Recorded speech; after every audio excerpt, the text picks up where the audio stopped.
বিসমিল্লাহির রহমানির রহিম। আপনার সব রিপোর্ট নরমাল।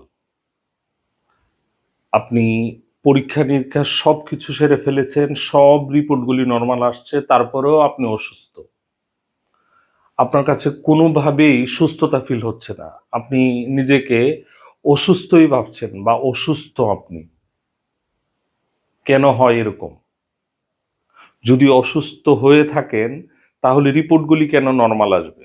আর যদি রিপোর্ট নরমাল থেকে থাকে তাহলে আপনি কেন অসুস্থ থাকবেন?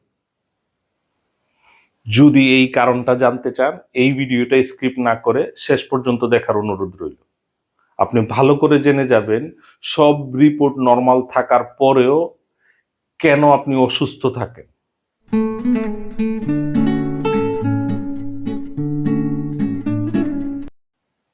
আসসালামু আলাইকুম এভরিওয়ান। আমি ডাক্তার সাইদুর রহমান। আমার ২০ বছরের হোমিওপ্যাথি ক্লিনিক্যাল এক্সপেরিয়েন্স থেকে আজকে আপনাদেরকে জানাবো একটা মানুষের ওভারঅল হেলথ চেকআপের রিপোর্টগুলি নরমাল আসার পরেও কেন সে অসুস্থ থাকে। কথা না বাড়িয়ে চলুন মূল আলোচনায় চলে যাই। আলোচনার প্রথমেই আমি যেই কি পয়েন্টটা বলবো সেটা হচ্ছে একটা টেস্ট।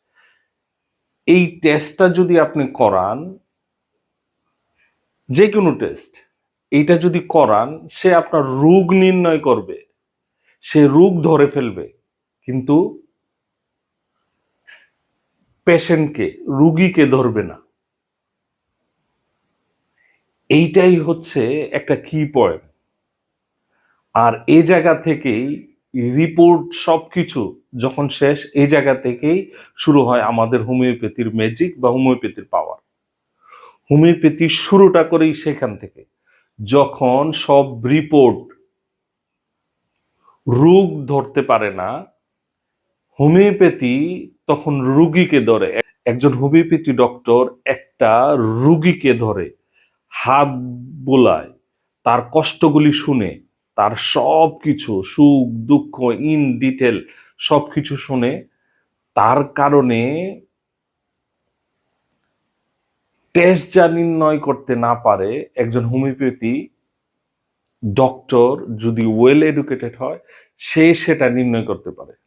যাই হোক, আমি হোমিওপ্যাথির সাফাই গাতে আসছি না এখানে। আমি কারণগুলি বলি যে কেন হতে পারে এরকম। আপনার সব কিছু নর্মাল কিন্তু আপনি অসুস্থ থাকেন। ফার্স্ট যে কারণটা সেটা হচ্ছে মানসিক অশান্তি। আপনি যদি পারিবারিকভাবে, ব্যবসায়িকভাবে কোনো কারণে, রিলেশনের কারণে, কোনো কারণে অশান্তিতে থাকেন, তাহলে আপনার টেস্টে, দুনিয়ার কোনো টেস্টে আপনার অশান্তি ধরতে পারবে না। আপনার যদি বাংলো থাকে, বড় প্যালেস থাকে, প্যালেসের ভিতরে যদি শান্তি না থাকে, এটা কি কোনো পরীক্ষা আপনাকে ধরে দিতে পারবে যে আপনার সমস্যাটা কি? কোনোদিনও পারবে না। মানসিক অশান্তি প্রধান কারণ। রিপোর্ট সবকিছু নর্মাল, কিন্তু তারপরও আপনি অসুস্থ, ক্রমান্বয়ে অসুস্থ, কোনো কিছুই করতে পারেন না, বিছানায় পড়ে গেছেন। প্রধান কারণ মানসিক অশান্তি। নাম্বার 2, দম ফাটা কষ্ট। জি হ্যাঁ, আমাদের সমাজে চিকিৎসা একটা ব্যবসা হয়ে গেছে। কেউ আর একটা রুগীকে হাত বুলিয়ে বলে না যে আসলেই আপনার কষ্টটা কোথায়। শারীরিক কষ্ট দেখে আমার এখানে ব্যথা, এখানে ব্যথা, এই সমস্যা, ওই সমস্যা, মাথা ঘুরায়, নানান সমস্যা, কিন্তু কেউ জানে না এই বুকের ভিতরে চাপা কষ্ট। দ্বিতীয় নাম্বার কারণটা হচ্ছে দম ফাটা কষ্ট। আপনার দম ফেটে যাচ্ছে, কিন্তু এই কষ্টটা কারো কাছেই শেয়ার করতে পারছেন না।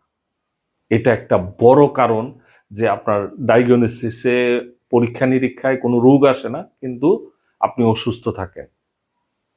দম ফাটা কষ্ট। নাম্বার 3, দীর্ঘদিনের অবহেলা। দীর্ঘদিনের অবহেলা, সেটা যে কারো ক্ষেত্রে হতে পারে। মা বাবা সন্তানের প্রতি অবহেলা, মা বাবার প্রতি সন্তানের অবহেলা, হাজবেন্ডের প্রতি স্ত্রীর অবহেলা, স্ত্রীর প্রতি হাজবেন্ডের অবহেলা, এটসেট্রা এটসেট্রা, নানান রিলেশন, ভাইয়ের প্রতি বোনের অবহেলা, বোনের প্রতি ভাইয়ের অবহেলা, এই যে অবহেলা, নিজেকে ফিল করা কেউ আমার কেয়ার করছে না, সবাই আমাকে তুচ্ছ তাচ্ছিল্য করছে, কেউ আমাকে ইম্পর্টেন্ট দিচ্ছে না, এই যে বিষয়গুলি, এই বিষয়গুলি কখনো কোনোদিনও কোনো ডাক্তার আপনার টেস্ট করে ধরতে পারবে না। টেস্ট না করে আপনাকে ধরতে হবে, আপনার উপর হাত বুলাতে হবে।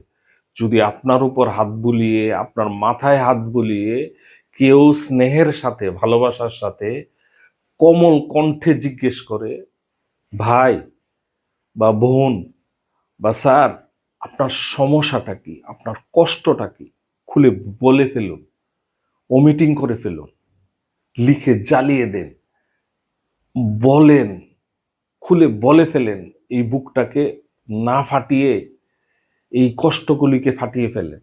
যদি এরকম করে কোনো ডাক্তার মাথায় হাত বুলিয়ে বলতে পারে যে বলে ফেলুন সব, তাহলেই টেস্ট যেটা না পারবে একজন ডাক্তার সেটা পারবে।